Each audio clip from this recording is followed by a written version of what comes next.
या यहाँ पर फैक्टर थ्योरम होता क्या है, बहुत आराम से समझना, बहुत इजी चीज है, बहुत बड़ा काम नहीं है। बच्चे लोग बहुत ज्यादा डरते हैं कि फैक्टर थ्योरम क्या होता है, रिमाइंडर थ्योरम क्या होता है। रिमाइंडर थ्योरम तो वैसे डिलीट हो गया तुम्हारे बुक से, पहले रिमाइंडर थ्योरम भी पढ़ना पड़ता था। क्या है डिग्री, डिग्री के बारे में तुम लोग सुने होगा कि गर्मी वाला जो डिग्री होता है सर 40 डिग्री तापमान है, बहुत गर्मी लग रहा है आजकल, डिग्री बढ़ते जा रहा है, ऐसा बोलते हैं ना। लेकिन यहाँ पर ये डिग्री जो है ये कुछ और ही है। इसमें क्या बताया गया है, जैसा कि मैंने थोड़ी देर पहले आपसे कहा था कि बेटा जीरो पॉलिनोमियल और जीरो ऑफ पॉलिनोमियल दोनों अलग अलग चीजें हैं। ये एकदम कान खोल करके सुन लो। साइंस और सोशल साइंस में अगर आपको दिक्कत है ना तो उन नोट्स को एक बार बस देख लेना, उसके सैंपल जो मैंने दिए हुए हैं आपको इतना इजी लैंग्वेज में है कि कोई अगर बुद्धू बच्चा भी रहेगा ना उसको भी बहुत इजीली समझ में आ जाएगा साइंस का कॉन्सेप्ट या फिर हमारे सोशल स्टडीज का कॉन्सेप्ट। हम के हिसाब से और डिग्री के हिसाब से जो नाम होते हैं तीन ये बच्चे से क्लियर हो गया होगा। इसको बहुत ध्यान से पढ़ना, ये मोस्ट इंपॉर्टेंट टॉपिक है इस चैप्टर का।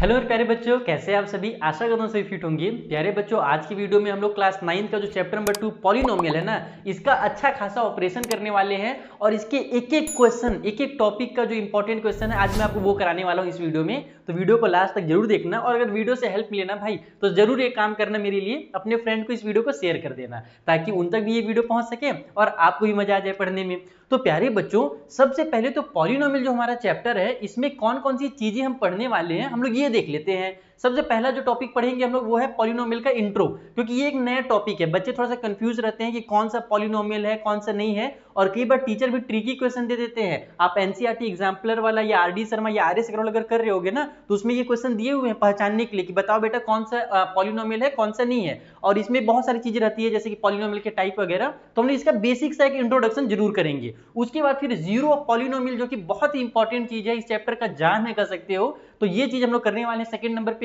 थर्ड में हम लोग फैक्टर थ्योरम देखेंगे और फैक्टर थ्योरम में एक स्प्लिटिंग मिडिल टर्म होता है जिसको अपने क्लास 8 में भी पढ़ा हुआ है, वो भी हम लोग सीखेंगे। उसके बाद फिर हम लोग अलजेब्रिक आइडेंटिटीज देखेंगे। अलजेब्रिक आइडेंटिटी मतलब वही जो फॉर्मूला a प्लस बी का होल स्क्वायर वाला फॉर्मूला याद किए थे ना पिछले साल, बस उसी को थोड़ा सा और यहाँ पर एक्सपेंड कर दिया गया है और कुछ और वहां पर फॉर्मूला ऐड कर दिया गया है, तो वो याद कर लेंगे। उसके बाद फिर पीवाईक्यूज हम करने वाले हैं। पीवाईक्यूज यानी कि ऐसे क्वेश्चन जो पिछले साल एग्जाम में आ चुके हैं, खास करके अगर आप केवीएस वगैरह के स्टूडेंट हो तो आपको तो बहुत मजा आएगा। अगर आप सीबीएसई बोर्ड के स्टूडेंट हो तो ये क्वेश्चन आपके लिए बहुत अच्छे हैं, चाहे आप आरएस अग्रवाल से पढ़ लो, आरडी से पढ़ लो या फिर एनसीईआरटी से पढ़ लो। तो पीवाईक्यूज करेंगे और हमारा एक नया पैटर्न आने लगा आजकल मैथ्स में, एसर्शन और रीजन वाला क्वेश्चन, तो हम लोग एसर्शन रीजन भी कंप्लीट करने वाले हैं। तो ये सारा होल पैकेज आपको एक ही वीडियो में मिलने वाला है, तो जल्दी से आप लोग कॉपी पेन लेकर के बैठ जाओ और बीच बीच में छोटा छोटा सा ब्रेक लेते रहना, हर 20 मिनट के बाद या हर टॉपिक के बाद छोटा सा ब्रेक, यानी कि 5 से 6 मिनट का छोटा सा ब्रेक ले लेना जिसमें आप टहल के कहीं से भी आ जाना। मोबाइल मत चलाना बीच में, अगर मोबाइल चलाओगे तो पूरा जो पिछला पड़े रहोगे ना वो सारी चीजें भूल जाओगे। तो चलिए स्टार्ट करते हैं। अरे रुको रुको रुको, अरे स्टार्ट करने से पहले बहुत जरूरी चीज सुन करके तो जाओ। अरे मेरे प्यारे बच्चों, मैंने क्लास 9th के लिए और क्लास 10th के लिए एक बेहतरीन नोट्स बनाया है। उस नोट में क्या है मैं जल्दी से आपको एकदम ब्रीफली बता देता हूं। पहले तो आपका पूरा चैप्टर का डिटेल में एक्सप्लेनेशन है, चाहे वो मैथ्स हो, साइंस हो, सोशल साइंस हो। साइंस और सोशल साइंस में अगर आपको दिक्कत है ना तो उन नोट्स को एक बार बस देख लेना, उसके सैंपल जो मैंने दिए हुए हैं आपको हर चैप्टर का, यानी कि हर सब्जेक्ट का एक एक चैप्टर मैंने फ्री में प्रोवाइड कराया है। आपको मजा आ जाएगा, इतना इजी लैंग्वेज में है कि कोई अगर बुद्धू बच्चा भी रहेगा ना उसको भी बहुत इजीली समझ में आ जाएगा साइंस का कॉन्सेप्ट या फिर हमारे सोशल स्टडीज का कॉन्सेप्ट और मैथ के भी। तो आपको वहां पर पहले तो आपको कॉन्सेप्ट समझाया गया है नोट्स में एकदम बेसिक एकदम तरीके से और डेली लाइफ के एग्जांपल से। उसके बाद उसके नीचे आपको मैंने 2020 पीवाईक्यूज दिए हुए हैं। पीवाईक्यूज यानी कि जो उस चैप्टर से प्रीवियस ईयर में क्वेश्चन आ चुके हैं।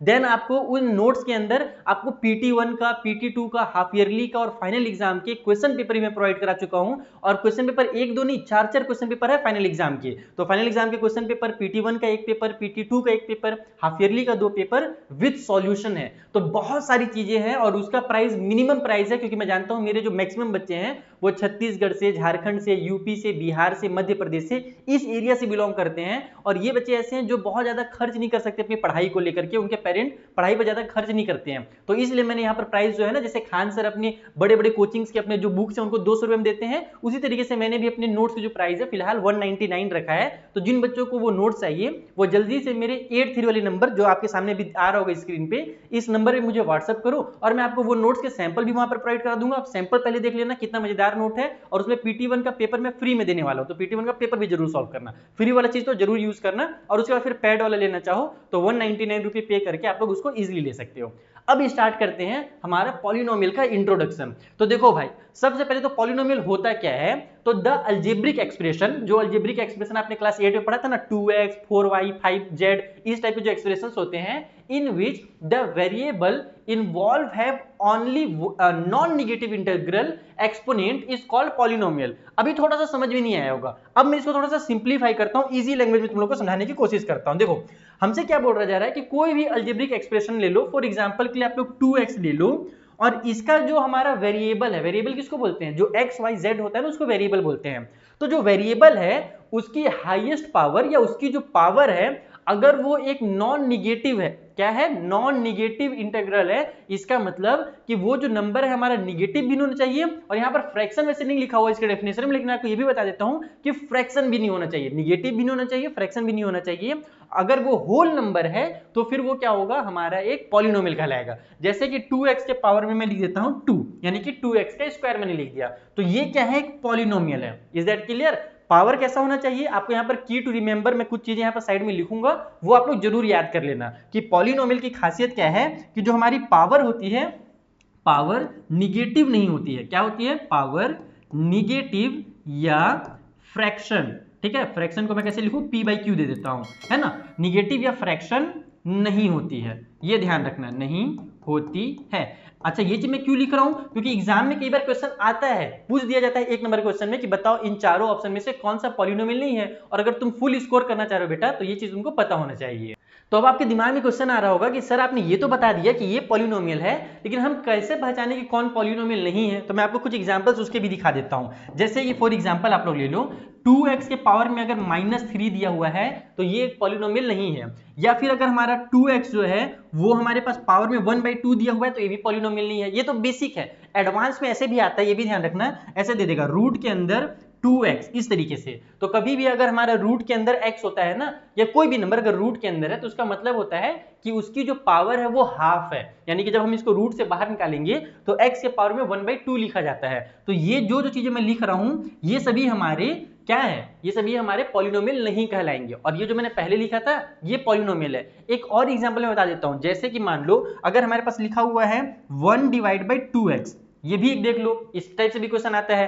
तो अगर डिनोमिनेटर में कभी भी x होता है तो तुम लोगों ने क्लास 8 में एक फॉर्मूला पढ़ा होगा कि सर जी कभी भी अगर डिनोमिनेटर में कोई भी नंबर है, अगर उसको अपन को न्यूमरेटर में लेकर के आना है तो उसका जो भी पावर है ना उसको साइन को चेंज कर दिया जाता है। अगर पावर निगेटिव में है तो उसको पॉजिटिव बना के ऊपर लाया जाता है, और पॉजिटिव है तो निगेटिव बना करके लाया जाता है। फॉर्मूला कुछ इस तरीके से होता है, मैं फॉर्मूला तुम लोग याद दिलाता हूं ताकि तुमको अच्छे से याद आ जाए। a के पावर में अगर 1/a के पावर में अगर -n है तो इसको जब हम लोग ऊपर लेकर के आते हैं a को, तो ये a के पावर में +n हो जाता है, या फिर अगर यहाँ पर +n है तो ऊपर आकर के -n हो जाता है। तो ये वाला फॉर्मूला तुम लोगों ने क्लास 8 में पढ़ रखा है। तो उसी तरीके से जब इसको मैं ऊपर लेकर के आऊंगा 2x को, जब मैं इसका स्टैंडर्ड फॉर्म में लिखूंगा तो एक्चुअल में यहाँ पर जो हमारा पावर है वो निगेटिव हो जाएगा। इस वजह से ये भी जो हमारे नंबर है ये एक पॉलिनोमियल नहीं है। तो पॉलिनोमियल होने का बस सिंपल सा सादा सा रूल है कि उसका जो पावर है वो हमारा होल नंबर होना चाहिए, 1 2 3 4 इस तरीके से लिखा हुआ होना चाहिए, तो वो हमारा क्या होगा, एक पॉलिनोमियल हो जाएगा। फ्रैक्शन नहीं होना चाहिए और हमारा निगेटिव नंबर नहीं होना चाहिए। Is that clear? कुछ बहुत जरूरी टर्म्स जो आपकी बुक में दिए हुए हैं जो मैं आपको याद कराना चाहता हूं। अगर ये याद रहेगा बेटा ना तो आप लोग क्लास 9 को बहुत इजीली कंप्लीट कर पाओगे। क्लास 9 में आपको दोबारा पॉलिनोमियल का चैप्टर खोलना ही नहीं पड़ेगा, साल भर आपकी ये चीजें काम आएंगी। इसलिए मैंने यहाँ पे लिख लिया है, अगर आपको इसके नोट्स चाहिए ना तो फ्री में टेलीग्राम पे डाउनलोड कर सकते हो, मैं इसका नोट वहां पर अपलोड कर दूंगा। तो देखो टर्म क्या है, डिग्री। डिग्री के बारे में तुम लोग सुने होगा कि गर्मी वाला जो डिग्री होता है, सर 40 डिग्री तापमान है, बहुत गर्मी लग रहा है, आजकल डिग्री बढ़ते जा रहा है, इसे बोलते हैं ना। लेकिन यहाँ पर ये डिग्री जो है ये कुछ और ही है। इसमें क्या बताया गया है कि किसी भी पॉलिनोमियल की जो हाईएस्ट पावर होती है ना वेरिएबल की, किसी भी पॉलिनोमियल में, उसको ही उसकी डिग्री कहा जाता है। जैसे मैं एक एग्जांपल के यहाँ पर एक पॉलिनोमियल लिखता हूं, हमारे पास 2x का स्क्वायर, या फिर व्हाइट से लिखे तो ज्यादा बेहतर है, वो बस मैं वो वाला कलर जो है ना तभी ऑरेंज और तभी यूज करूंगा जहां पर मुझे कुछ निगेटिव चीजों को बताना रहेगा। ठीक है, पॉजिटिव चीजों को मैं व्हाइट से लिखूंगा। तो हमारे पास अगर मान लो 2x का स्क्वायर लिखा हुआ है, प्लस में 3x के पावर में 4 लिखा हुआ है, प्लस में हमारा 2 लिखा हुआ है, कुछ इस तरीके से एक पॉलिनोमियल लिखा हुआ है। तो यहां पर जो वेरिएबल्स हैं, वेरिएबल कौन कौन सा है, यहां पर x जो है वो वेरिएबल है। तो वेरिएबल की क्या देखनी है आपको, हाईएस्ट पावर देखनी है, उसको ही डिग्री कहा जाता है। और इसका भी क्वेश्चन आता है, पूछा जाता है कि बताओ इस पॉलिनोमियल की डिग्री कितनी है। तो बस आपको सिंपली क्या करना है, वेरिएबल जो है उसकी पावर को देखना है और कौन सा हाईएस्ट उसको देखना है। तो वेरिएबल की दो पावर है, एक तो 2 है और एक 4 है। तो हाईएस्ट यानी कि बड़ा नंबर जो कि हमारे पास 4 है, इसका मतलब कि इसकी जो डिग्री होगी ना वो कितनी हो जाएगी, हमारी 4 हो जाएगी। तो ये यहाँ पर मैं लिख देता हूं कि भैया ये जो 4 है वो हमारा क्या है, डिग्री है। एक और एग्जांपल लेते हैं जिसमें बच्चों को कंफ्यूज किया जाता है, बहुत जरूरी एग्जांपल है वो। जैसे कि मान लो आपके पास दिया हुआ है 2x का स्क्वायर प्लस में 0x के पावर में 3 प्लस में आपके पास 5x का है ना प्लस में 7, कुछ इस तरीके से एक पॉलिनोमियल दे दिया है। अब बच्चे लोग देखते हैं और जल्दी से एकदम टिक मारते हैं कि सर जी इसका जो डिग्री है वो तो 3 होने वाला है। लेकिन बेटा सबसे पहले तुम ये ध्यान दो कि इस x का पावर में जो 3 है उसका किससे मल्टीप्लाई हो रहा है, उसका जो दोस्त है, उसका जो कोएफिशिएंट है वो कौन है, वो 0 है। और हम क्या जानते हैं कि जब कभी भी किसी भी चीज का 0 से मल्टीप्लाई होता है ना तो उसका खेल ही खत्म हो जाता है। यानी कहने का मतलब ये है कि ये जो पॉलिनोमियल लिखा हुआ है ये एक्चुअल में आपको बुड़बक बनाने के लिए लिखा हुआ है, ये एग्जिस्ट ही नहीं करता। इसको जब हम लोग सॉल्व करेंगे यानी इसको जब अच्छे से लिखेंगे तो क्या लिखाएगा, ये कुछ इस तरीके से लिखाएगा 2x का स्क्वायर प्लस में 5x और प्लस में 7 लिखाएगा, क्योंकि ये तो 0 हो जाएगा। और प्लस 0 लिखो या ना लिखो बतिया एक ही है। तो एक्चुअल में ये चीज बस आपको बुड़बक बनाने के लिए था, और बहुत से बच्चे इसमें फंस भी जाते हैं। वो बस इतना याद रखते हैं कि जो हाईएस्ट पावर होगी वो 0, जो भी हाईएस्ट पावर होगी उसको अपन डिग्री कहते हैं। तो इसीलिए मैं हमेशा कहता हूं कि मेरे वीडियो तुम पहले देख लो, लेकिन उसके बाद खुद से क्वेश्चंस की प्रैक्टिस अगर नहीं करोगे बेटा तो ऐसे क्वेश्चन जो ट्रिकी क्वेश्चंस होते हैं ना उसमें फंसोगे। इसीलिए मैंने नोट्स में बहुत सारे PYQs डाल दिए हैं, बहुत सारे मैंने क्वेश्चन पेपर दे दिया है ताकि तुम प्रैक्टिस कर सको अपने से, ठीक है। तो प्रैक्टिस जरूर करके जाना। तो ये था डिग्री का मतलब, समझ में आ गया डिग्री का मतलब। अब यहाँ पर मैंने कुछ की पॉइंट लिखे हैं, इसको ध्यान से समझना। पहला क्या है कि a polynomial of degree 0 is called constant polynomial, यानी कि एक ऐसा पॉलिनोमियल जिसकी डिग्री लिखी ही नहीं गई है वो कहलाती है कांस्टेंट पॉलिनोमियल। फॉर एग्जांपल के लिए कांस्टेंट पॉलिनोमियल किसको कहते हैं, मैं इसको थोड़ा साइड में करता हूं पहले और फिर तुमको यहीं पे समझा देता हूं। ओके, तो हमने इसको साइड कर दिया है, वीडियो थोड़ा पॉज करके। अब चीजों को समझो। अब polynomial of degree 0 is called constant polynomial. कुछ कांस्टेंट पॉलिनोमियल भी होते हैं, जैसे कि मैंने अगर एक नंबर लिखा है, मान लो 2 मैंने लिखा, उसके बगल में मैंने XYZ कुछ भी नहीं लिखा, तो जो 2 है ये कांस्टेंट पॉलिनोमियल कहलाता है। ये क्या कहलाता है, ये हमारे पास ऊपर में मैं जो भी लिखूंगा ये कांस्टेंट पॉलिनोमियल के एग्जांपल होगा। इस नोट को जरूर से जरूर डाउनलोड कर लेना। तो कांस्टेंट पॉलिनोमियल कोई ऐसा नंबर जिसकी डिग्री 0 हो। अब आप बोलोगे सर इसकी डिग्री 0 क्यों हुई, क्योंकि हम लोग तो जानते हैं कि 2 के पावर में एक 1 छुपा हुआ है। ये भी दिमाग में बच्चों को क्वेश्चन आ जाएगा जो होशियार बच्चे हैं। तो देखो बेटा, डिग्री इसको नहीं बोला जाता है कि जो नंबर है उसके पावर में क्या है उसको डिग्री नहीं बोला जाता। डिग्री किसको बोला जाता है, जो वेरिएबल है उसके हाईएस्ट पावर को डिग्री बोला जाता है। अब तुम यहां पर देखो कि वेरिएबल है ही नहीं। अगर वेरिएबल नहीं है तो हम इसको अगर वेरिएबल के फॉर्म में लिखना चाहे तो कैसे लिख सकते हैं, हम इसको ऐसे लिख सकते हैं 2x के पावर में 0, क्योंकि हम क्या जानते हैं कि जो x के पावर में 0 होता है उसकी वैल्यू 1 होती है। किसी भी नंबर के पावर में अगर 0 है तो उसकी वैल्यू 1 हो जाएगी। तो यहां पर ये फिर जो है ये मेरा 2 × 1 यानी कि 2 ही रह जाएगा। तो 2 को हम लोग 2x के पावर में 0 लिख सकते हैं। तो यहां पर क्या हुआ कि x के पावर में 0 आ रहा है, यानी कि जो हमारी हाईएस्ट डिग्री आ रही है वो कितनी आ रही है, 0 आ रही है। और वही चीज यहाँ पे लिखा हुआ था कि पॉलिनोमियल जिसकी डिग्री क्या है, 0 है, ऐसा पॉलिनोमियल जैसे 2 ले लो, 5 ले लो, 6 ले लो, कोई भी नंबर अपनी मर्जी से ले लो, जिसकी डिग्री क्या है, 0 है, उसको हम लोग क्या बोलते हैं, कांस्टेंट पॉलिनोमियल बोलते हैं। और इसको उल्टा करके भी पूछा जाता है कि अगर कोई भी कांस्टेंट पॉलिनोमियल है तो उसकी डिग्री कितनी होगी, तो उसकी डिग्री बेटा 0 होगी। बहुत इंपॉर्टेंट चीजें मैं बता रहा हूं, एकदम कान खोल कर सुन लो, ये तुम्हारे साल भर काम आने वाला है, इसको तुम अच्छे से याद रखना, ठीक है। अब हम लोग आते हैं दूसरी चीज में, जो कि degree of A zero polynomial is not defined. अब जीरो पॉलिनोमियल किसको कहा जाता है, ये क्वेश्चन मेरी गारंटी कि तुम्हारे एग्जाम में जरूर आएगा, क्योंकि तुम्हारे बुक में एनसीईआरटी खास करके बुक में ना इसको बहुत सारी चीजों को रिड्यूस किया गया, लेकिन इस चीज को स्पेशल एकदम बढ़ा करके हाईलाइट करके लिखा हुआ है कि जीरो पॉलिनोमियल क्या होता है। तो मैं तुमको एक लाइन में बताता हूं, एकदम एक वर्ड में बताता हूं कि जीरो को ही जीरो पॉलिनोमियल कहा जाता है। Zero polynomial and zero of polynomial दोनों अलग अलग चीजें हैं, एकदम कान खोल के सुनो। जीरो पॉलिनोमियल जो कि मैंने यहां पर अभी लिखा है और जीरो ऑफ पॉलिनोमियल जो हम लोग आगे डिस्कस करने वाले हैं, ये दोनों अलग अलग चीजें हैं। ओके, तो जीरो पॉलिनोमियल किसको बोलते हैं, जीरो को ही जीरो पॉलिनोमियल बोलते हैं, खत्म खेल। और इसकी डिग्री नॉट डिफाइंड है। इसको क्या बोलते हैं कि इसकी जो डिग्री है आज तक किसी ने फाइंड ही नहीं कर पाई, तो इसकी डिग्री अगर आएगी, क्वेश्चन आता है कि जीरो पॉलिनोमियल की डिग्री बताओ, तो वहां पर ऑप्शन दिया रहेगा नॉट डिफाइंड। और बच्चे लोग थोड़ा सा कंफ्यूज होते हैं इसमें भी कि जीरो पॉलिनोमियल की डिग्री जीरो हो सकती है, लेकिन ऐसा नहीं है। जीरो पॉलिनोमियल की जो डिग्री है वो नॉट डिफाइंड होगी, इसीलिए मैंने इनको ग्रीन कलर में लिख दिया है ताकि कुछ चीजों को तुम याद कर सको जो कि बहुत ही इंपॉर्टेंट है तुम्हारे बुक में से। मैं चीजों को तुम खोज खोज करके ढूंढ ढूंढ करके निकाल रहा हूं, और मैंने आपके प्रीवियस सीरीज के सैंपल पेपर्स की बहुत ज्यादा एनालिसिस किया है, उसके बाद मैंने इन चीजों को यहाँ पर एकदम लिखा हुआ है जो कि बहुत ज्यादा मोस्ट इंपॉर्टेंट है। ठीक है, तो तुम लोग समझ में आ गया कि डिग्री क्या होता है। उसके बाद तुमने समझा कि polynomial of degree zero is called constant polynomial, यानी कांस्टेंट पॉलिनोमियल, और उसकी डिग्री के बारे में तुमने यहाँ पर समझा।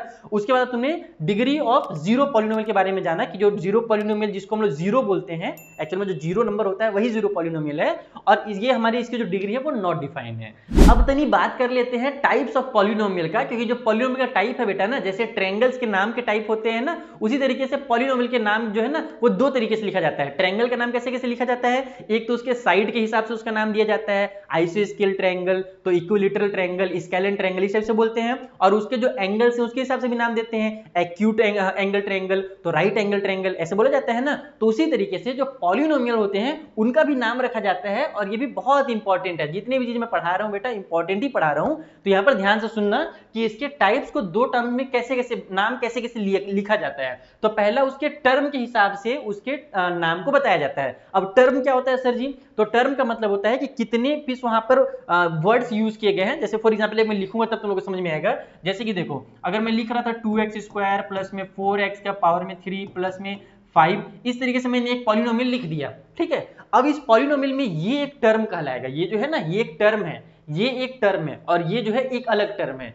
तो जब कभी भी बीच में प्लस या माइनस की साइन आती है किसी भी दो चीजों के बीच में, तो वो चीजों को अलग कर देता है, और अगर मल्टीप्लाई की साइन आती है तो वो चीजों को मिला देता है। इसमें मैं एक और कॉन्सेप्ट समझा देता हूं, क्योंकि उससे भी टीचर लोग बच्चों को थोड़ा सा चेक करते हैं कंफ्यूज करके। जैसे कि ऐसे लिखा हुआ रहेगा 2x का स्क्वायर मल्टीप्लाई में 5, और अब तुम लोग से बोला जाएगा कि बताओ इसमें कितने टर्म है, तो तुम लोग कंफ्यूज होगे कि सर जी यहाँ पर तो दो अलग अलग टर्म दिख रहे हैं, कि ये दिख रहा है और ये दिख रहा है। लेकिन मैं तो वो क्या बोला थोड़ी देर पहले कि प्लस की साइन और माइनस की साइन चीजों को अलग करती है, मल्टीप्लाई और डिवाइड की साइन चीजों को जोड़ती है। यानी कि ये जो है ना इसके आगे इसको सॉल्व नहीं किया जा सकता, ये ऐसे ही लिखा रहेगा, जहां भी ले जाओ ऐसे ही लिखाएगा। लेकिन इसको तुम एक स्टेप आगे सॉल्व करके क्या लिख सकते हो, 5 2 जा 10 लिख सकते हो, तो ये हो जाएगा तुम्हारा 10x का स्क्वायर। तो एक्चुअल में ये दो अलग अलग टर्म नहीं है, ये सिंगल टर्म है, तो ये हमारे पास एक टर्म कहलाता है। Is that clear? और यहां पर हमारे पास तीन टर्म है।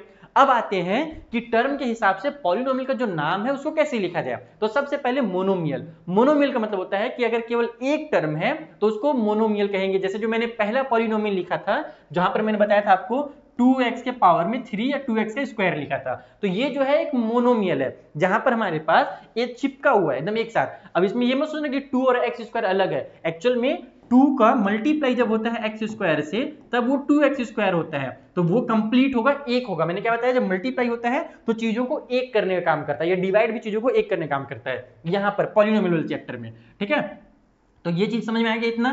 तो मोनोमियल क्या हो गया, जहां पर एक टर्म है, जैसे 2x स्क्वायर मैंने लिखा, या फिर एक और मैं पॉलिनोमियल लिख देता हूं, मान लो 4y लिख देता हूं, तो 4y भी क्या होगा, एक पॉलिनोमियल हो जाएगा, है ना, जिसकी जो हाईएस्ट डिग्री है वो 1 है।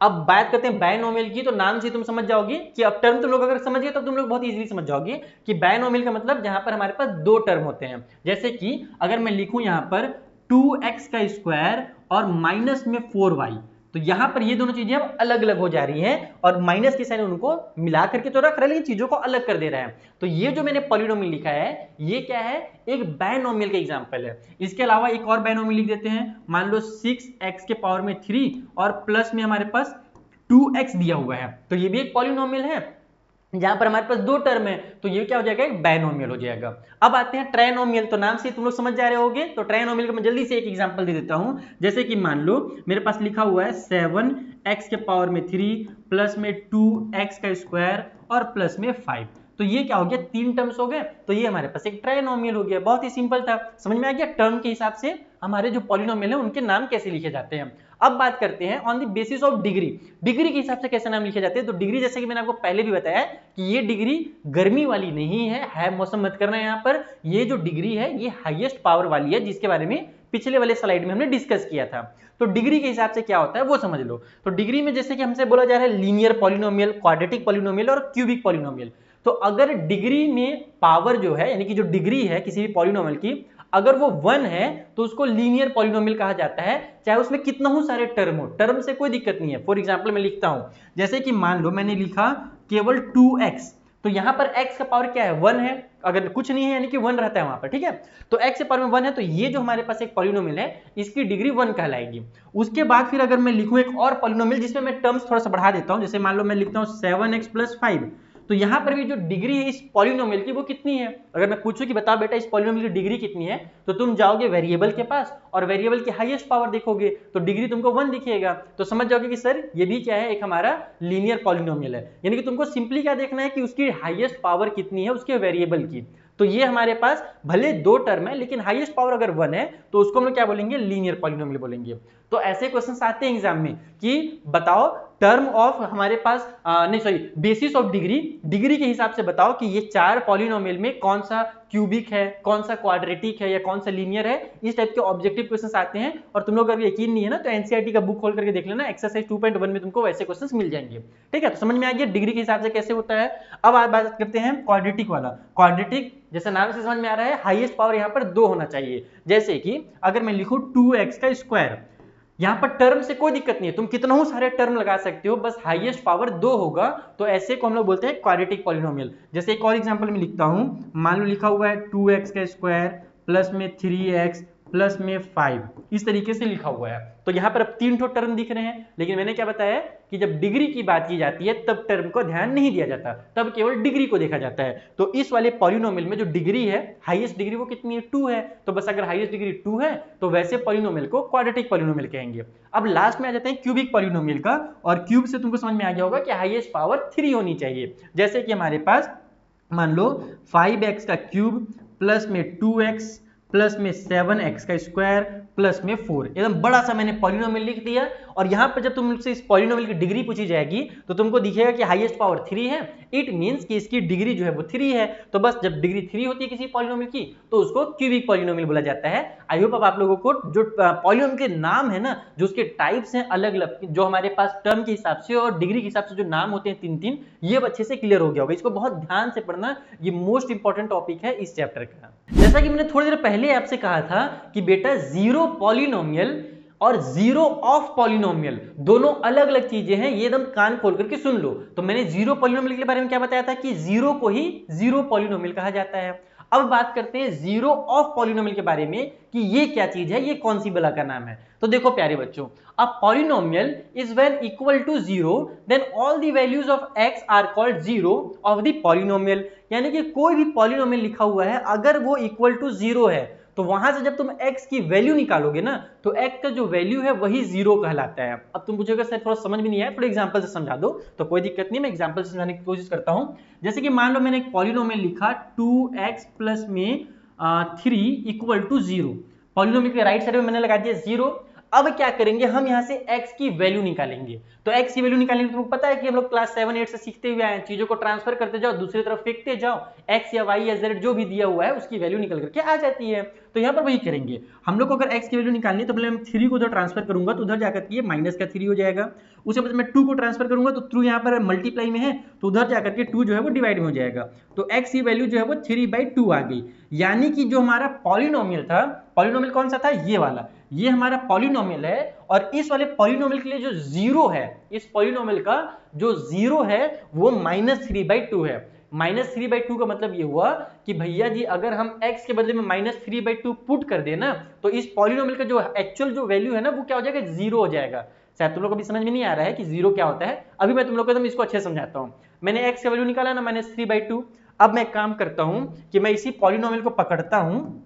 देखो ये जो हमारा पॉलिनोमियल है इसको मैं पकड़ता हूं और x के बदले में मैं -3/2 पुट कर देता हूं, तो हो जाएगा -3/2 और फिर प्लस में हमारा 3 है। अब मैं इसको सॉल्व करता हूं। मैं जब इसको सॉल्व करूंगा, मैंने क्या किया कि मैंने इस वाले पॉलिनोमियल से x की वैल्यू निकाली, जो तरीका हमने पहले सीख रखा है क्लास 7-8 में। अब उसके बाद मैं x के बदले में x का वैल्यू यहां पर पुट कर देता हूं और मैं ये चेक करता हूं कि क्या यहां से जब मैं x का वैल्यू पुट कर रहा हूं तो मेरा आंसर 0 आ रहा है या नहीं आ रहा है। तो देखो कैसे होगा। सबसे पहले तो ये देखो न्यूमरेटर में और ये डिनोमिनेटर में है तो कैंसिल हो जाएगा क्योंकि बीच में मल्टीप्लाई की साइन है, तो मैं इन दोनों को कर दूंगा कैंसिल। बचेगा मेरे पास यहाँ पर -3, यहाँ पर 1 है तो 3 1 3 ये रहेगा, तो -3 उतर जाएगा ये वाला, और फिर प्लस का 3 है तो -3 और +3 कितना होता है बेटा, 0 ही तो होता है ना, वो भी दोनों आपस में क्या हो जाएंगे, कट हो जाएंगे। तो हमने क्या देखा कि जब हमने x की वैल्यू निकाली थी उसमें मैंने पुट किया तो आंसर क्या आ गया, 0 आ गया ना। तो इसी वजह से इस वैल्यू को ही 0 ऑफ द पॉलिनोमियल कहा जाता है। ये जो -3/2 है ये क्या है, 0 ऑफ पॉलिनोमियल, और कौन सा पॉलिनोमियल, तो हमारा 2x + 3, इस वाले 2x + 3 जो हमारा पॉलिनोमियल है उसके लिए -3/2 क्या है, 0 है। तो ये इसका जो कोई भी पॉलिनोमियल अगर दिया हुआ है तो उसका 0 निकालने का सबसे आसान तरीका क्या है, इक्वल के उस साइड में 0 लगा दो, तो इसको ही बोला जाता है 0 ऑफ द पॉलिनोमियल। बहुत ही इजी चीज है। एक चीज बस ध्यान रखना इसमें जो तुमको याद करना पड़ेगा और बहुत काम का चीज है, ये हमेशा काम आएगा, क्लास 9th में भी आएगा, क्लास 10th में भी आएगा। वो चीज क्या है कि maximum number of zero of a polynomial is equal to its degree. फिर से आगे ना डिग्री, इसीलिए बेटा मैंने पहले ही डिग्री तुमको समझा दिया था ताकि तुमको जब जब डिग्री की जरूरत पड़े तुमको ये समझ में आ जाए कि डिग्री बोलते किसको है। तो यहाँ पर जो चीज लिखा हुआ है इसका मतलब ये हुआ बेटा कि किसी भी पॉलिनोमियल की जो डिग्री है ना वो क्या, सॉरी, किसी पॉलिनोमियल में कितने जीरो होने वाले हैं, यानी कितने जीरो आएंगे, अगर हमको ये पता लगाना है तो सिंपली उसकी डिग्री देख लो। यानी कि मैं भी पिछला वाला स्लाइड ले जाकर के तुमको दिखाना चाहूं, जैसे कि मैंने यहाँ पर एक पॉलिनोमियल लिखा था 2x² + 3x + 5, इसकी डिग्री कितनी थी, इसकी डिग्री 2 थी ना, तो जब मैं इसका जीरो फाइंड करूंगा ना तो इसके 2 जीरो निकल करके आएंगे। यहां पर जो मैंने अभी एक पॉलिनोमियल लिखा इसकी डिग्री कितनी थी, इसकी डिग्री 1 थी, x के पावर में 1 था, इसीलिए इसका एक ही जीरो निकल करके आया। लेकिन जब डिग्री 2 हो जाएगी, जब हमारे पास एक क्वाड्रेटिक पॉलिनोमियल आ जाएगा तब उसमें 2 जीरो निकल करके आते हैं। जब हमारे पास क्यूबिक पॉलिनोमियल आ जाएगा, क्यूबिक पॉलिनोमियल यानी कि जिसकी डिग्री क्या हो, 3 हो, ये वाला जैसे कि मैंने लिखा था, तो जब डिग्री 3 हो जाती है तब वहां पर 3 हमारे जीरो निकल करके आते हैं। यानी इस पॉलिनोमियल के जब मैं जीरो निकालूंगा ना तो हमको 3 ऐसे नंबर मिलेंगे जिसका वैल्यू मैं x की मैं पुट करूंगा तो ये पॉलिनोमियल हमारा जीरो बनते जाएगा। समझ में आ रहा है? तो जितनी ज्यादा डिग्री उतने ज्यादा उसके जीरो, ये चीज तुम लोगों को याद रखना है, ये बहुत ज्यादा आगे चल करके काम आएगा तुम्हारे। प्यारे बच्चों, मैं उम्मीद करता हूं कि चीजें आपको बहुत अच्छे से समझ में आ रही होंगी और धीरे धीरे हमने अपना कदम रख लिया है फैक्टर थ्योरम के ऊपर, जैसे नील आर्मस्ट्रांग ने जो है ना अपना कदम रखा था चांद के ऊपर।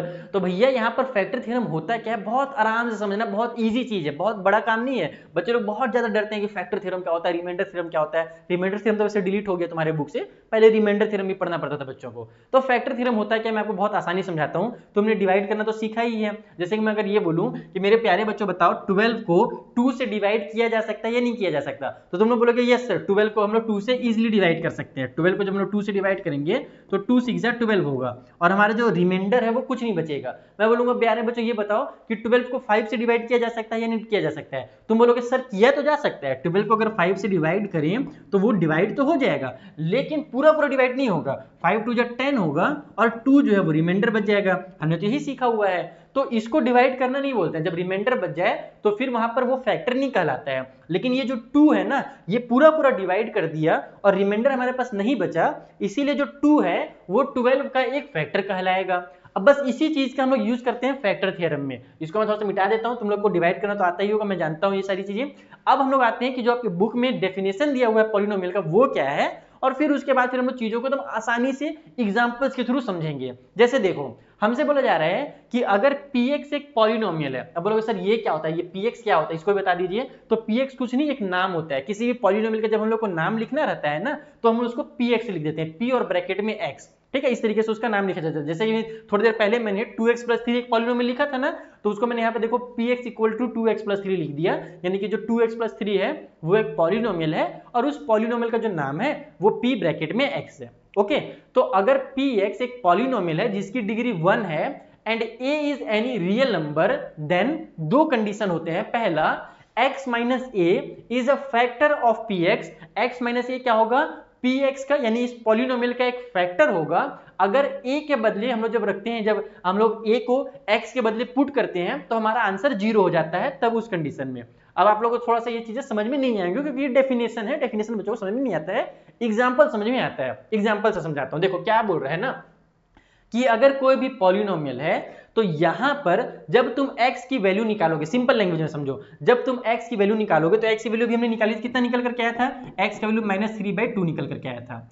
तो जो भी x का वैल्यू है उसको ही यहाँ पर a से डिनोट किया गया है कि भैया जो x की वैल्यू आपने निकाला है ना, जब आप उसको क्या करो, इस पॉलिनोमियल में पुट कर दो और पॉलिनोमियल का जो वैल्यू है वो क्या हो जाए, 0 हो जाए। देखो जब मैं यहाँ पर x का वैल्यू क्या करूंगा, -3/2 पुट करूंगा, x के वैल्यू को मैं क्या करूंगा, -3 जब मैं 2 पुट कर देता हूं, जैसे यहाँ पर मैं लिखूंगा p और x के बदले में -3/2 लिखूंगा, तो इधर भी मैं क्या करूंगा, यहाँ पर भी मैं -3/2 लिखूंगा और ये प्लस में 3 हो जाएगा। तो ये कितना हो जाएगा हमारा, ये 0 हो जाएगा। -3/2 पुट करने की वजह से ये हम लोग का पूरा 0 हो जाएगा। पिछले वाले स्लाइड में हमने इस चीज को सॉल्व भी करके दिखाया था आपको, ठीक है।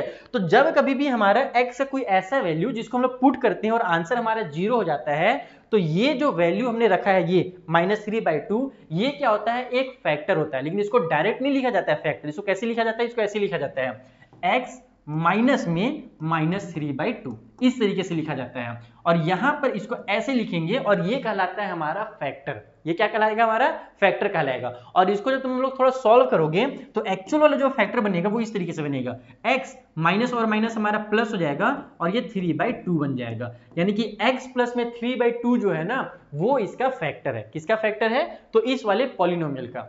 समझ में आ रहा है मेरी बातें? फिर मैं एक बार अच्छे से इसको एक्सप्लेन करने की कोशिश करता हूं। हमसे ये बोला गया है कि किसी भी पॉलिनोमियल में कोई भी x का ऐसा वैल्यू जिसको जब तुम पुट करो और आंसर आ जाए 0, तो फिर वो जो वैल्यू है ना उससे ही तुमको फैक्टर बनाना है। ये वैल्यू फैक्टर नहीं है, ये ध्यान रखना है कि ये वैल्यू फैक्टर नहीं है, इससे फैक्टर बनता है। फैक्टर कैसे बनता है, तो x लिखना है अपने को। अगर यहाँ पर x y z वाला पॉलिनोमियल है तो x लिखेंगे, y वाला पॉलिनोमियल है तो y लिखते हैं। नॉर्मली हम लोग x का यूज करते हैं।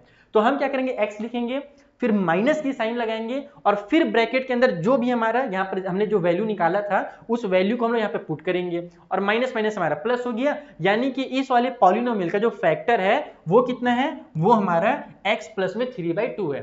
x plus 3/2 is a factor of polynomial 2x plus 3। बस यही चीज है, फैक्टर थ्योरम में बस यही होता है और कुछ नहीं होता है। अच्छा तुम लोग बोलोगे सर इसका यूज कैसे करना है, ये तो बहुत थोड़ा सा कंफ्यूजिंग टाइप से लग रहा है। तो कुछ यूज नहीं करना, तुम्हें पता है क्या होता है, हमसे क्वेश्चन कैसे दिया जाता है, हमसे क्वेश्चन इस टाइप से दिया जाएगा कि भैया जी अगर हमारे पास x-1 एक फैक्टर है किसी भी पॉलिनोमियल का, तो बताइए कि वहां पर हमारे पास उस पॉलिनोमियल में x की वैल्यू कितनी होगी। तो सिंपली हम लोग फिर x-1 = 0, फिर x की वैल्यू +1 निकाल करके दिखा देते हैं और फिर इस पॉलिनोमियल का जो x का जो वैल्यू निकला है उसको उस पॉलिनोमियल में पुट करते हैं और वहां पर कुछ उल्टे सीधे दिया हुआ रहेगा, k दिया हुआ रहेगा तो m दिया हुआ रहेगा, उनका वैल्यू निकल कर के आ जाता है। जब मैं भी क्वेश्चन सॉल्व कराऊंगा ना तो तुमको बहुत आसानी समझ में आ जाएगा। तो इसका फायदा बस यही है कि अगर कभी भी हमको फैक्टर दिया हुआ है, अगर हमको पहले से बता देता, जैसे कि पिछले बार हम लोग को जो फैक्टर जब हम लोग को ये -3/2 का जब वैल्यू निकालना था तो हम लोग को कितना मेहनत करना पड़ा, चीजों को ट्रांसफर करना पड़ा, तब जाकर के हमको पता चला कि -3/2 जो है वो हमारा क्या है, 0 है। लेकिन अगर पहले से दिया हुआ है कि x प्लस में 3/2 क्या है, इसका एक फैक्टर है, तो हम लोग क्या बताएंगे, डायरेक्ट बता सकते हैं कि भैया जी अगर x प्लस 3/2 एक फैक्टर है तो इसको इक्वल टू 0 करेंगे और x जो वैल्यू होगा वो -3/2 आ जाएगा। यानी कि इस वाले पॉलिनोमियल का जो 0 है ना वो -3/2 है। तो फैक्टर और 0 आपस में क्या है, कोरिलेटेड है और इनका यूज आगे हम लोग जब क्वेश्चंस में करेंगे तब तुमको बहुत अच्छे से चीजों को समझ में आएगा। ठीक है बच्चा लोग, तो ये हो गया 0। या फिर चलो एक क्वेश्चन में समझा ही देता हूं, जैसे इस क्वेश्चन को देख लेते हैं ताकि तुम लोगों को अच्छे समझ में आ जाए कि फैक्टर थ्योरम से रिलेटेड क्वेश्चन आखिर होते कैसे हैं, वहां पर क्या चीजें आती हैं। तो हमसे देखो पूछा जा रहा है कि फैक्टर थ्योरम का यूज करके ये पता लगाओ बेटा, मैं अपने लैंग्वेज में लिखा हूं, वैसे तुम्हारे बुक में इंग्लिश में दूसरा टाइप से लिखा है कि x+1 एक फैक्टर है या नहीं है इस वाले पॉलिनोमियल का। तो हमने क्या सीखा है कि अगर ये फैक्टर होगा तो यहां से जब मैं x की वैल्यू निकालूंगा और उसको जब मैं पॉलिनोमियल में पुट करूंगा तो मेरा आंसर 0 आना चाहिए। अभी मैंने पिछले वाले स्लाइड में तुमको समझाया ना कि पॉलिनोमियल और 0 आपस में कनेक्टेड है, हमारे फैक्टर थ्योरम और 0। तो यहां पर से हम लोग लिखेंगे इसको कि इफ यहाँ पर अगर मैं इसको सॉल्व करके तुम लोग को बताऊं कि कैसे इसको सॉल्व किया जाता है, तो इसको समझो, थोड़ा सा जल्दी से समझ जाए, तुरंत आ जाएगा समझ में कि अगर मेरा x+1 इज अ फैक्टर, अगर ये क्या है, एक हमारा फैक्टर है, अभी फिलहाल मान लेते हैं कि मान लेते फैक्टर है, तो मेरा x+1 = 0 होगा और यहाँ से जो x की वैल्यू है वो -1 निकल करके आ जाएगी। जैसे तुम लोग को मैं बताया अभी था पिछले बार, क्या होता है कि हम लोग x की वैल्यू निकालने के लिए चीजों को ट्रांसफर करते हैं और पहले से अगर x का वैल्यू दिया हुआ रहता, अगर जैसे मैं बताया था ना कि अगर 0 दिया हुआ है और वहां से अगर फैक्टर निकालना है तो कैसे करते हैं, तो हम लोग फिर उसको ऐसे लिखते हैं, x माइनस में -1 जो 0 है उसको लिखेंगे और फिर यहाँ से जब इसको सॉल्व करेंगे तो x+1 हमारा फैक्टर आ जाएगा। यही चीज हुआ था पिछले वाले स्लाइड में। अब तुमको समझ में आ रहा होगा x का वैल्यू कैसे निकाला जाता है, या ये वाला जो तुम्हारा टर्म मैंने पिछले बार लिखा था वो क्लियर हो गया होगा। तो x का वैल्यू क्या हो गया, -1 हो गया। अब हम लोग -1 को यहाँ पर पुट करेंगे। ये जो पॉलिनोमियल है इसका नाम को px लिखा हुआ है, px बराबर में हमको दिया हुआ है 2x का क्यूब प्लस में x का स्क्वायर माइनस में 2x और माइनस में 1 है। तो हम लोग क्या करेंगे कि x के बदले में पुट कर देंगे -1। अब यहाँ पर पूरा में पुट करेंगे -1, तो ये हो जाएगा 2 - 1 का क्यूब और फिर प्लस में हमारा x स्क्वायर है तो -1 का स्क्वायर, फिर माइनस का 2x है तो 2 माइनस का 1 और फिर माइनस का 1। अब इसको सॉल्व करो तो -1 का क्यूब तो -1 ही हो जाएगा, तो 2 मल्टीप्लाई -1 हो गया, फिर ये -1 का स्क्वायर मेरा +1 बन जाएगा, तो ब्रैकेट से हटा दो +1 कर दो, फिर ये माइनस माइनस प्लस का 2 हो जाएगा, फिर माइनस का ये 1 हो गया, ये बन जाएगा तुम्हारा माइनस का 2, ये हो गया प्लस का 1, फिर प्लस का 2 और फिर माइनस का 1। तो देखो -2 + 2 कैंसिल, +1 - 1 कैंसिल, तो हमारा आंसर कितना आ गया, 0 आ गया। यानी जो फैक्टर दिया था वहां से हमने इसका 0 निकाला कि अगर भैया ये फैक्टर है तो x का वैल्यू -1 क्या होगा, इस पॉलिनोमियल के लिए 0 होगा। और फिर हमने जब पुट करके जब आंसर निकाल के देखा तो हाँ हमारा आंसर सही 0 में आ गया। यानी हमारा आंसर 0 अगर आ जा रहा है तो ये मान के क्या चलो, यानी ये यहाँ से कंफर्म होता है कि x का वैल्यू -1 जो है वो इस पॉलिनोमियल के लिए 0 है। और अगर x का वैल्यू -1 अगर इस पॉलिनोमियल के लिए 0 है तो ये -1 कहाँ से आया था, जब हमने x + 1 को फैक्टर माना था तभी आया था। तो x + 1 क्या होगा, एक फैक्टर होगा। तो इस तरीके से चीजों को चेक किया जाता है। और अगर पहले से बता दिया जाए कि भैया चेक मत करो, पहले से बता दिया जाए कि x + 1 एक फैक्टर है, तो यहाँ पर क्या करेगा पता है, कहीं पर भी ना k या फिर l इस टाइप से कुछ टर्म्स दे देगा अल्फाबेट के और बोल देगा उसका वैल्यू निकालो, तब हम लोग उस कंडीशन में क्या करते हैं, = 0 करके सॉल्व करते हैं। जब तुम लोग एक्सरसाइजेस के क्वेश्चन जब सॉल्व करोगे, जो कि मैंने पहले ही करा दिया अपने YouTube चैनल पे, तो तुम एक्सरसाइज क्वेश्चन सॉल्व करना, तुमको समझ में आ जाएगा कि उस टाइप से क्वेश्चंस को कैसे सॉल्व किया जाता है। एक और चीज जो आपको फैक्टर थ्योरम में पढ़ना है, फैक्टराइजेशन में पढ़ना है, वो है स्प्लिटिंग मिडिल टर्म। ठीक है, इसके बारे में तुमने क्लास 8 में पढ़ रखा है, तुमने मिडिल टर्म को स्प्लिट करके चीजों को फैक्टराइज करना पहले सीख रखा है। जो बच्चे नहीं सीखे हैं मैं जल्दी से उनको एक एग्जाम्पल के थ्रू समझा देता हूँ कि फैक्टराइज कैसे किया जाता है चीजों को। जैसे मान लो x² - 5x + 6 एक हमारे पास दिया हुआ है एक पॉलिनोमियल और बोला जा रहा है इसको फैक्टराइज कीजिए इस वाले मेथड से, बाय स्प्लिटिंग मिडिल टर्म वाले मेथड से। तो कैसे करते हैं, सब बहुत आसान है। देखो क्या करना है, सबसे पहले यहाँ पर जो नंबर है और x के स्क्वायर के साथ जो नंबर 1 छुपा हुआ है, इन दोनों का मल्टीप्लाई करो। तो 6 का जब तुम 1 से मल्टीप्लाई करोगे तो तुम्हारा 6 निकल करके आएगा। अब तुमको क्या करना है कि ये जो बीच में माइनस का 5x है ना, इसको 2 नंबर में स्प्लिट करना है। जैसे कि तुम नाम से ही समझ सकते हो कि चीजों को स्प्लिट करना है। तो 5 को ऐसे 2 नंबर में स्प्लिट करो कि उसका वैल्यू चेंज ना हो। जैसे मैं 5 को अगर 4 + 1 लिखूंगा तो उसका वैल्यू चेंज होगा क्या, नहीं होगा, 5 ही आएगा हमारे पास। तो कुछ ऐसे नंबर लिखने हैं जिससे उसका वैल्यू तो चेंज ना हो, लेकिन जब हम उन दोनों नंबर का आपस में मल्टीप्लाई करें तो हमारा ये जो 6 है ना वो निकल करके आना चाहिए। यानी कि इस नंबर का और इस वाले नंबर का प्रोडक्ट निकल करके आना चाहिए। तो अब दिमाग लगाओ, छोटा सा नंबर है, तुम आराम से बना सकते हो। कौन सा नंबर होगा, जल्दी से कमेंट करके बताओ। बहुत सारे बच्चों ने बता भी दिया होगा अभी तक कमेंट करके कि सर वो नंबर हमारा 2 और 3 होगा। अगर हम 2 और 3 का आपस में मल्टीप्लाई करें तो 6 भी होता है और 2 और 3 को प्लस करते हैं तो हमारा 5 भी आ जाता है। लेकिन दिक्कत क्या है कि यहाँ पर -5 लाना है। तो कोई दिक्कत नहीं है, कैसे करेंगे वो देखो। इसको x का स्क्वायर लिख दो, यहाँ पर हमारे पास जो 5x है इसको -3x और -2x लिख दो। तो जब माइनस और माइनस में लिखेंगे तो माइनस माइनस प्लस होगा ही, 5 आ भी जाएगा और साथ ही साथ माइनस की जो साइन है वो उतर भी जाएगी। तो इस तरीके से होगा। और उसके अलावा जब तुम -3 का और -2 का मल्टीप्लाई करोगे तो हमारा प्लस वाला 6 भी हो जाता है। तो सारी चीजें ये फिलफिल कर ले रहा है। अब यहाँ पर हमारे पास जो प्लस है 6 है उसको उतारो और इक्वल को साइड में 0 डाल दो। तो यहाँ से तुम्हारे पास ये हो जाएगा। अच्छा, इसके बाद क्या करना रहता है, एक एक स्टेप समझाता हूँ। उसके बाद तुमको दो दो का पेयर बनाना रहता है। इन दोनों का पेयर बना दो, इन दोनों का पेयर बना दो और देखो यहाँ से क्या कॉमन मिल रहा है। तो यहाँ पर भी x है और यहाँ पर भी x है, तो दोनों में से x कॉमन मिल रहे हैं। तो दोनों में से x को बाहर निकाल दो। यहाँ पर बचेगा तुम्हारा एक x, क्योंकि 2x था, हमने एक x बाहर निकाल दिया तो एक x अंदर में बच जाएगा। उसके बाद इसमें से मैंने x को बाहर निकाल दिया है तो ये जो -3 है वो बच जाएगा। तो बस -3 को उतार दो, ये होता है। अब दूसरे टाइप भी तुमको क्या करना है, इसी टाइप से कुछ कॉमन लेना है और जो हमारा दूसरा जो ब्रैकेट बनेगा उसमें भी x - 3 ही आना चाहिए, सेम आना चाहिए और वो आ भी जाता है। देखो यहाँ पर -2 है और यहाँ पर प्लस का 6 है। ठीक है, तो 2 के टेबल में भी 2 आता है और 6 के टेबल में भी 2 आता है। यानी मैं इन दोनों में से 2 को कॉमन ले सकता हूं। तो जब मैं इन दोनों में से -2 को कॉमन लूंगा तो मेरा यहाँ पर x बच जाएगा, क्योंकि -2 का x से मल्टीप्लाई करते हैं तभी -2x आता है जो पहले से था।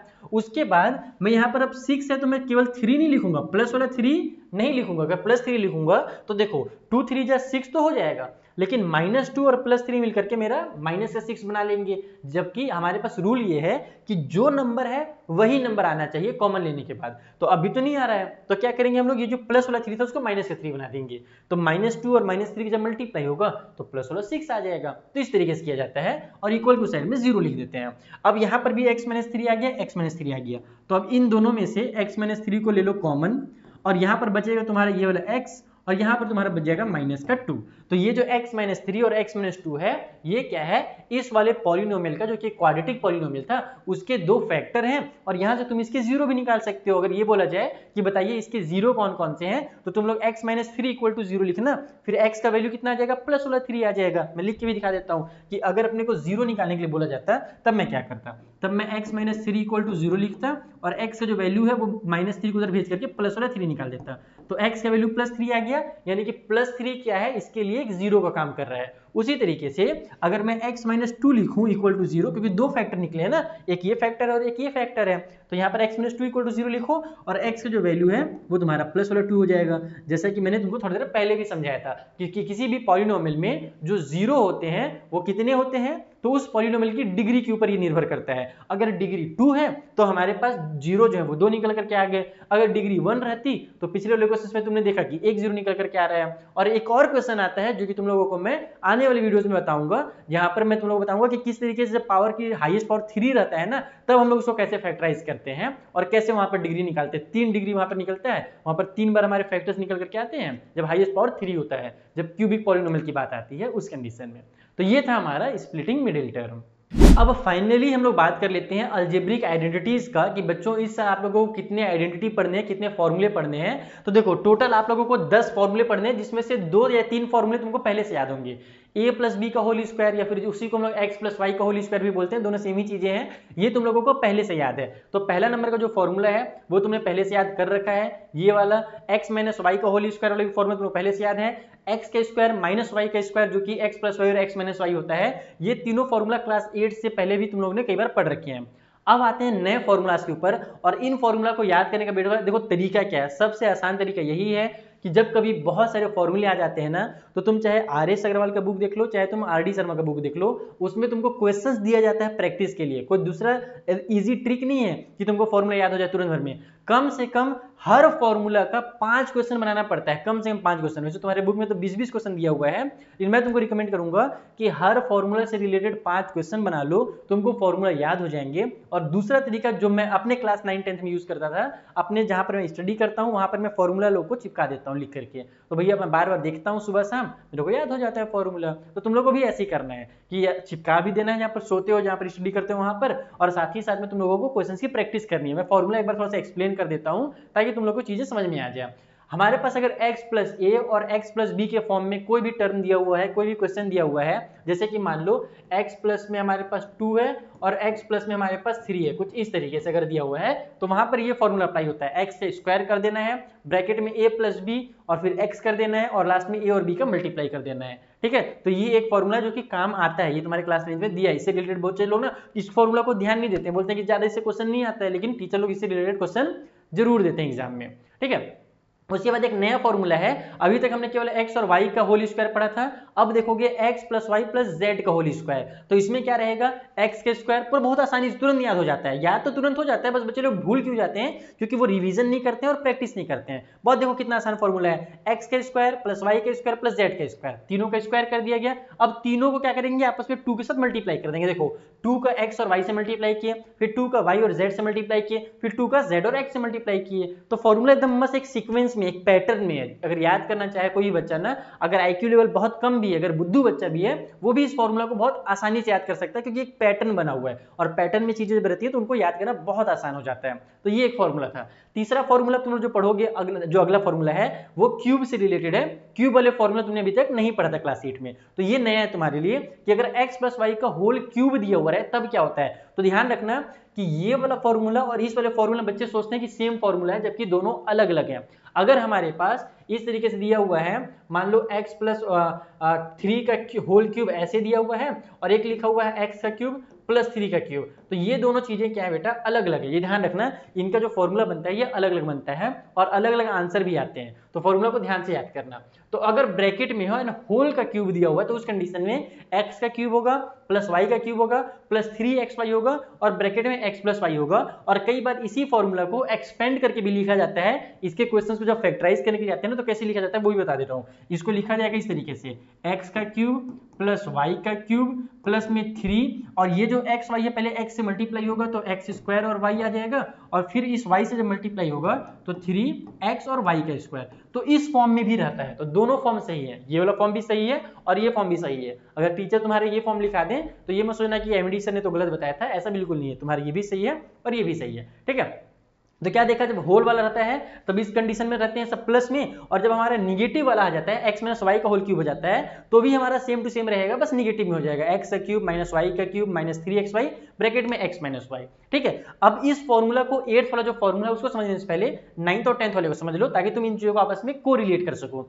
तो यहाँ पर हमारे पास अगर x का क्यूब प्लस y का क्यूब दिया हुआ है अलग अलग में, तो बस फर्क क्या पता है, इसमें ना एक जगह माइनस होता है। देखो x प्लस वाई होगा ब्रैकेट में x square minus x y और प्लस वाई स्क्वायर। बस ध्यान क्या दिया हमने कि भले प्लस वाला था लेकिन हुआ क्या, यहाँ पर एक्स वाई के साथ माइनस की साइन लग गई, और जब हमारे पास माइनस वाला फॉर्मूला आता है तो वही एक्स वाई के साथ प्लस की साइन लग जाती है। तो बस इसको ही इंटरचेंज करना रहता है, प्लस वाले फॉर्मूला में एक्स वाई के साथ माइनस लगा दो और माइनस वाले फॉर्मूला में सब जगह माइनस करो, बस ये जो हमारे पास है इसमें हमारे पास इसमें प्लस लगा दो, ठीक है। तो ये होता है फॉर्मूला हमारा, ठीक। उसके अलावा मैं तुम्हें क्या बता रहा था, ये 8th वाला जो फॉर्मूला है इसको समझते हैं कि अगर x का क्यूब है प्लस y का क्यूब है प्लस z का क्यूब माइनस 3xyz है तो इससे एक और फॉर्मूला बनता है। पहले इस फॉर्मूला को भी समझ लो। फॉर्मूला क्या है, x plus y plus z bracket में x square plus y square plus z square minus x y minus y z minus z x. अब इससे एक नया फॉर्मूला क्या बनता है, जब आपको दिया रहेगा कि बताइए अगर मेरा x का क्यूब y का क्यूब प्लस z का क्यूब इक्वल टू अगर मेरा 0 है,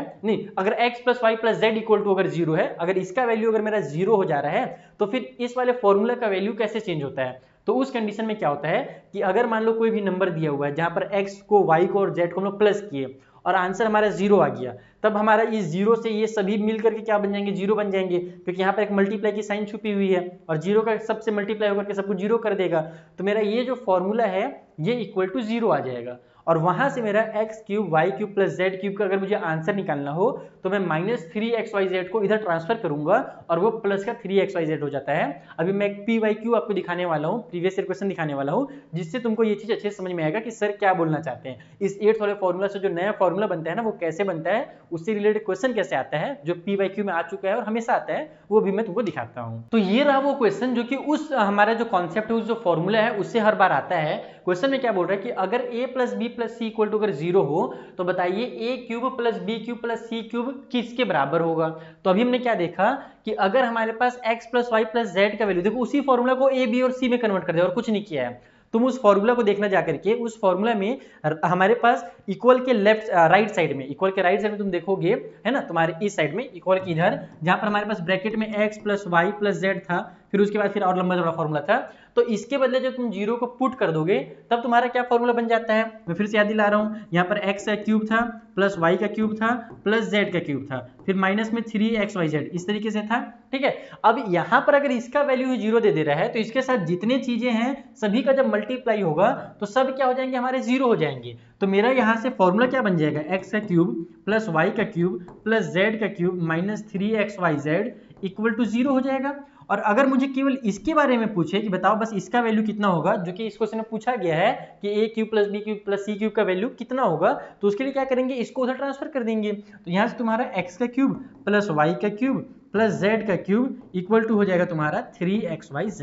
तो बच्चे लोग गड़बड़ क्या करते हैं कि इस क्वेश्चन को देखते हैं, बोलते हैं अगर इसका वैल्यू 0 है तो इसका वैल्यू भी क्या होगा, 0 होगा, और ऑप्शन नंबर ए मार के आते हैं, जो कि एकदम गलत ऑप्शन है। इसका ऑप्शन हमारा ऑप्शन नंबर डी होगा, 3abc होगा। अगर xyz के फॉर्म में देता तो 3xyz होता और इससे रिलेटेड ना न्यूमेरिकल्स भी आता है, ये ध्यान रखना, केवल इसी टाइप से क्वेश्चन नहीं आते हैं, न्यूमेरिकल भी आते हैं। तो इसीलिए मैंने क्या बताया आपको कि आप मेरे नोट्स ले लेना, नोट्स में आपको मैंने सारी चीजें एकदम डिटेल में बता रखी है पहले से ही कि कौन कौन से क्वेश्चन आते हैं, किसी भी चैप्टर का जो एकदम सिंपलेस्ट फॉर्म में समरी जो होता है, अगर आप बार बार इतने बड़े बड़े वीडियो नहीं देखना चाहते हो, खुद से सेल्फ स्टडी करना चाहते हो, तो समराइज करके मैंने चीजों को वहां पर बहुत ही ईजी लैंग्वेज में लिखा है ताकि तुमको बहुत आसानी समझ में आ जाए और जो की पॉइंट्स हैं वो तुमको अच्छे से याद हो जाए। ठीक है, तो ये चीजें थी। तो ये पहला एक क्वेश्चन मैंने आपको बताया। चलो और भी जो PYQs है वो कर लेते हैं। मैंने शुरू में तुमसे पूछा था ना या तुमको बताया था ना कि भैया एक क्वेश्चन आता है, बताइए जो डिग्री होगा जीरो पॉलिनोमियल का वो कितना होगा। तो तुम लोगों ने उस टाइम बोला था सर ये बहुत आसान क्वेश्चन है, चलो जल्दी से बताओ कितना होगा। कमेंट करके मुझे फटाफट बता देना कि सर इसका आंसर कितना होगा। उसके बाद ही मेरा आंसर देखना, वीडियो को पॉज करो, जल्दी से याद करो और कमेंट करके बताओ। अब मैं बता देता हूं कि जीरो पॉलिनोमियल हम लोग किसको बोलते हैं, जीरो पॉलिनोमियल हम बोलते हैं जीरो को, और इसकी जो डिग्री है वो हमारी अभी तक फाइंड नहीं हो पाई है, तो नॉट डिफाइन हो जाता है इसका आंसर। तो ये भी क्वेश्चन मोस्ट इंपॉर्टेंट है, और यहाँ पर मैं केवल MCQs करा रहा हूँ PYQs में, और साथ ही मैं एक असर्शन और रीजन वाला क्वेश्चन भी करा दूंगा तुम लोगों को, जैसे मैंने प्रॉमिस किया था शुरू में। लेकिन अगर तुमको बड़े क्वेश्चन जानने हैं PYQs के, तो फिर आपको नोट्स लेना पड़ेगा। थर्ड क्वेश्चन के पास अगर हम लोग आ जाएं और इसकी अगर बात करें, तो इसमें पूछा जा रहा है कि बताइए इनमें से कौन सा हमारा एक पॉलिनोमियल है और कौन सा नहीं है। तो जो पॉलिनोमियल है वो मैं तुम लोग को बता देता हूं कि कौन सा है, और जो पॉलिनोमियल नहीं है उनके बारे में तुम मुझे कमेंट करके बताओ। जिसका कमेंट मुझे सबसे प्यारा लगेगा ना, उसको मैं पिन कर दूंगा ऊपर में, ताकि बाकी बच्चे भी समझ सकें इसका जो एक रूल है कह सकते हो, या इसका जो कॉन्सेप्ट है वो बाकी बच्चों को समझ में आ जाए। ऐसा बच्चा कोई कमेंट करो तो मजा आ जाए। तो मैं यहाँ पर बता दे रहा हूं कि देखो ये जो ऑप्शन सी है ना, यही हमारा पॉलिनोमियल है। बहुत सारे बच्चे जो वीडियो को शुरू से देख रहे हैं उनका दिमाग ब्लास्ट हो जाएगा, बोलेंगे सर जी यहाँ पर तो पावर में फ्रैक्शन भी है, जो x है वो रूट के अंदर भी है, आपने बताया था शुरू में ही कि कभी भी इस टाइप से रहे तो पॉलिनोमियल नहीं होता है, जबकि आपको बहुत सारे दिखेंगे जो पॉलिनोमियल दिख रहे होंगे। तो भैया जी ये कैसे पॉलिनोमियल हो गया, आपने कैसे बता दिया कि पॉलिनोमियल है। तो मैंने शुरू में भी ये चीज कहा था कि कभी भी क्वेश्चन को देख करके समझ में नहीं आता कि पॉलिनोमियल है या नहीं है, उसको थोड़ा सा सॉल्व करना पड़ता है। अगर तुम इस क्वेश्चन को सॉल्व करने बैठोगे तो ये देखो तुम्हारा x का स्क्वायर रहेगा, प्लस में ये तुम्हारा 3x से पावर में 3/2 है। हम लोग जानते हैं कि इसका मतलब क्या होता है, अगर x के रूट के अंदर x है तो इसका मतलब होता है कि x के पावर में 1/2 है, और ये डिनोमिनेटर में है। जब मैं इसको न्यूमरेटर में लेकर के जाऊंगा तो फॉर्मूला तुम लोगों ने ये वाला पढ़ा होगा कि a के पावर में अगर m है डिवाइड बाई a के पावर में अगर n है, तो ये a लिखा जाता है और पावर को आपस में माइनस कर दिया जाता है। तो दोनों के पास देखो x है ना। अगर मैं चाहूं तो एक बार अगली स्टेप में इसको ऐसे लिख सकता हूं, x के पावर में 1/2। तो अब यहां से ये क्या हो जाएगा हमारे पास, जब इसको मैं सॉल्व करूंगा तो x का स्क्वायर हो गया, प्लस में हमारे पास 3x का स्क्वायर है ना, सॉरी 3x के पावर में 3/2, और ये जो 1/2 है ऊपर जाकर के माइनस का 1/2 हो जाएगा। तो ये बन गया तुम्हारा देखो x का स्क्वायर, प्लस में हमारे पास 3x, डिनोमिनेटर सेम है तो 2 को उतार दो, ऊपर में 3 में से 1 माइनस होगा तो 2 आ जाएगा। फिलहाल फ्रैक्शन दिख रहा है लेकिन ये एक्चुअल में फ्रैक्शन है नहीं, क्योंकि 2 से 2 कट होकर के 1 बना लेगा। तो ये तुम्हारा x का स्क्वायर प्लस में 3x बन जा रहा है, और इसमें तुम देखो इसकी हाईएस्ट पावर 2 निकल करके आ रही है, कोई भी फ्रैक्शन नहीं है यहाँ पर, कोई भी निगेटिव नंबर नहीं है यहाँ पर। इस रीजन की वजह से ये जो हमारा थर्ड वाला सी वाला जो ऑप्शन है ना, ये क्या है, पॉलिनोमियल है। अब तुम लोग मुझे जल्दी से कमेंट करके बताओ कि ये जो पॉलिनोमियल मैंने नहीं कंसीडर किया ए बी और डी वाले को, ये पॉलिनोमियल क्यों नहीं है। फोर्थ वाले क्वेश्चन में पूछा जा रहा है कि बताइए कि ये जो हमारे पास √2 है ना, इसकी डिग्री इनमें से कौन सी है। क्या √2 की डिग्री 2 है, या फिर 1 है, या फिर 0 है, या फिर नॉट डिफाइंड है, कौन सा होगा।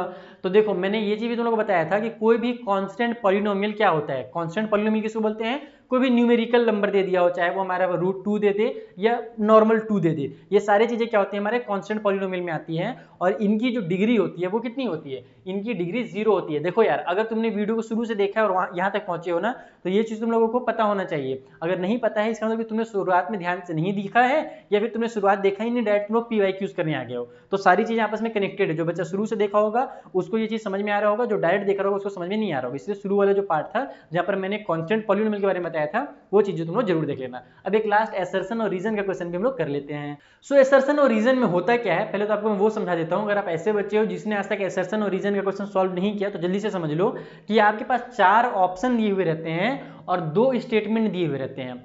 ये 2 स्टेटमेंट क्या होता है ना, या तो सही होगा या तो गलत होगा, या ये भी हो सकता है कि एक सही है दूसरा गलत है, ऐसे भी हो सकता है, ठीक है। लेकिन अगर आपस में दोनों कनेक्टेड हैं तो फिर यहाँ पर आपके पास 4 ऑप्शन में से 2 ऑप्शन काम आते हैं। कौन कौन से आते हैं आप समझाता हूँ। पहला ऑप्शन है कि दोनों जो हमारे स्टेटमेंट हैं, पहले वाले को बोलते हैं असर्शन और दूसरे वाले को बोलते हैं रीजन। तो दोनों असर्शन और रीजन क्या है, ट्रू है, and reason is the correct explanation of assertion, यानी कि दोनों सही भी हैं, और जो बाद वाला जो स्टेटमेंट है ना, वो पहले वाले स्टेटमेंट को क्या कर रहा है, एक्सप्लेन कर रहा है, सही सही एक्सप्लेन कर रहा है।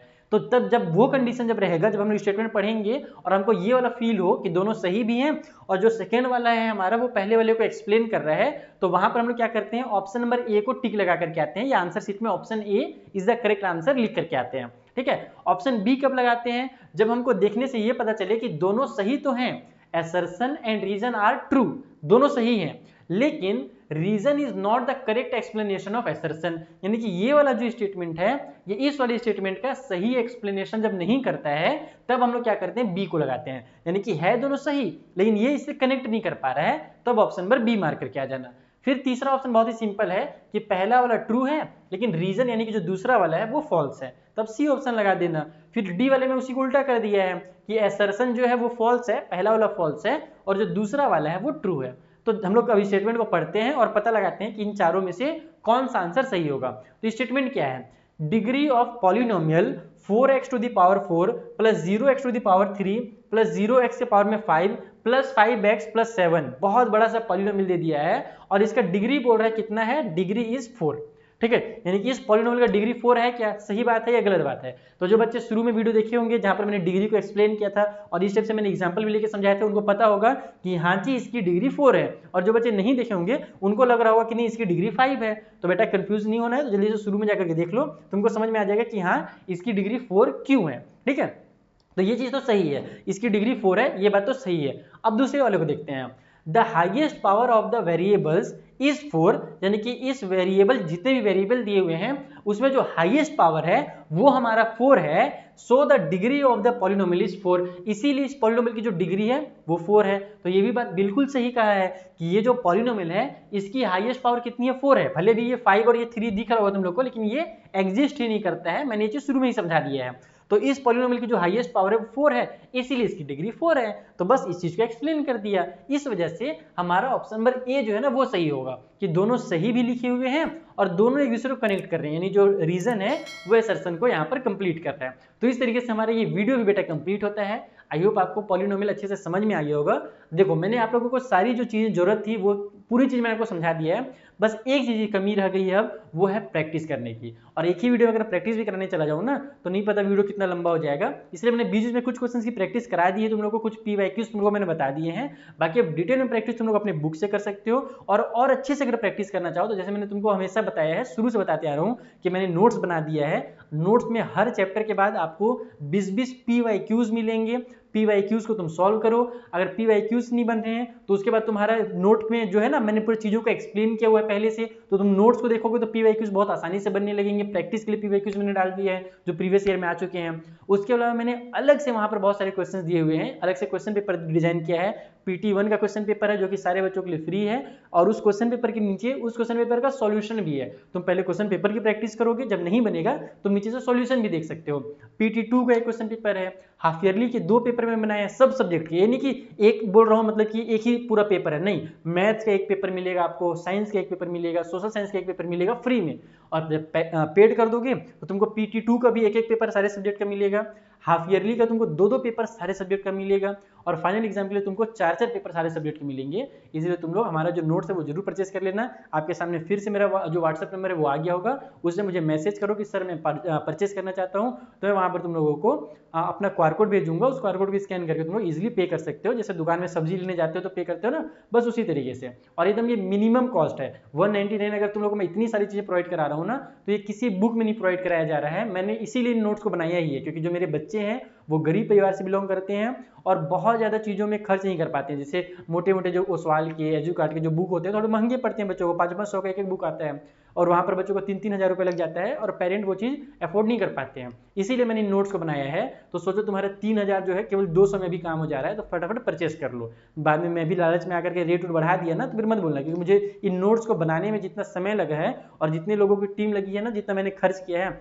200, इससे बहुत ज्यादा इसका वैल्यू कम से कम 1000 रुपये होना चाहिए, लेकिन मैं अपने बच्चों के लिए बनवाया हूँ, इसलिए मैं इसको 200 में फिलहाल प्रोवाइड करा रहा हूँ। तो फटाफट जाकर के इन नोट्स को खरीद लो। ठीक है, चलो मिलते हैं नेक्स्ट वीडियो में। Thank you for watching.